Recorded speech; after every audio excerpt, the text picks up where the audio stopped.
BRS BJP కుమ్మక్కు రాజకీయాలు చేస్తున్నాయని CM Revanth Reddy ఆరోపించారు.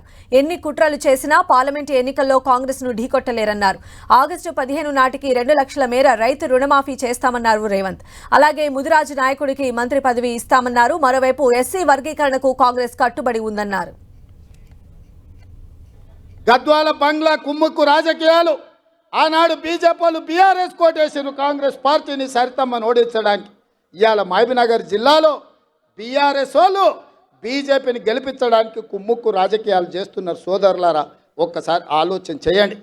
ఇవాళ సిట్టింగ్ ఎంపీ మొన్నటి వరకు 7 వాళ్ళ చేతుల్లో ఎమ్మెల్యేలు ఉండే, ఒక్కడు కూడా ఊర్లలోకి వస్తలేడు, ఒక్కడు కూడా కారుకు ఓటు అడుగుతలేడు.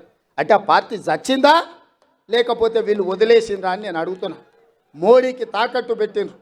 నాకు తెలుసు కేసీఆర్ బిడ్డ బెయిల్ కోసం ఇవాళ కాంగ్రెస్ను ఓడించడం కోసం నరేంద్ర మోడీతో చీకటి ఒప్పందంలో భాగంగా మహబూబ్నగర్, చేవెళ్ళ, మల్కాజ్గిరి, భువనగిరి, జహీరాబాద్ 5 పార్లమెంట్లలో చంద్రశేఖర్ రావు నరేంద్ర మోడీని గెలిపించడానికి సుపారీ తీసుకొని బీఆర్ఎస్ కార్యకర్తలు ఇవాళ బొందబెట్టి వాళ్ళ ఆత్మగౌరవాన్ని మోడీ కాళ్ళ దగ్గర తాకట్టు పెట్టిండు. బీఆర్ఎస్ నాయకులారా, మీరు ఆలోచన చెయ్యండి.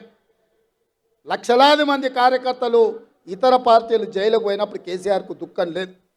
నాలాంటోని బిడ్డ లగ్గం ఉంటే కూడా వదలకుండా జైల్లో పెట్టినప్పుడు ఆయనకు బాధ తెలియలేదు.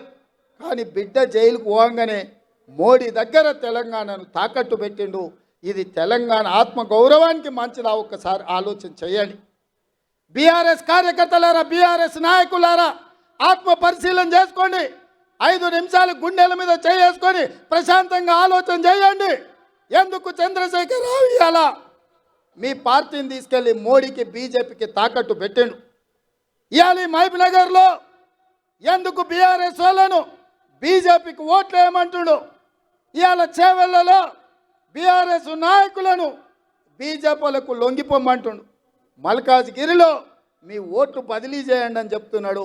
భువనగిరిలో ఎందుకు చెప్తుండు? జహీరాబాద్లో ఎందుకు చెప్తుండు?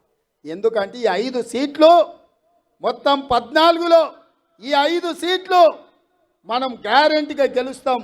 ఈ అన్నిటిని దెబ్బతీస్తే రేవంత్ రెడ్డిని దెబ్బతీయొచ్చు అని ఒక ఆలోచన చేస్తున్నాడు.